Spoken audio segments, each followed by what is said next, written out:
திருச்சியில பெருந்தலைவர் காமராஜருடைய பெயரில் நூலகம் ஒரு 40 ஆண்டுகளாக இயங்கி வருகிறது. அப்போ அந்த பில்டிங் சின்னதாக இருக்கு, கட்டிட்டு பெருசாக்கணுங்கிற அடிப்படையில் இடிச்சுட்டு கட்டி பெருசாக கொண்டு வராங்க.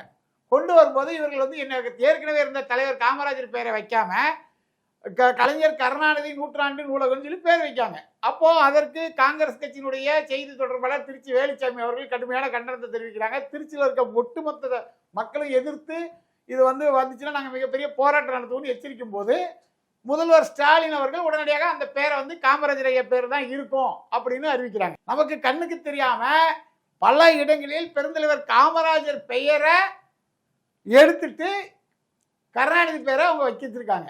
இதுதான் இந்த திராவிட மாடல் அரசுடைய கொள்கை. அதாவது ஏற்கனவே ஒரு தலைவர் அவர் செய்த சாதனைகளுக்கும் அவர் செய்த சேவைக்கும் அவரை பாராட்டும் விதமாக தமிழக அரசு அந்த மாதிரி வைத்திருக்கிறது.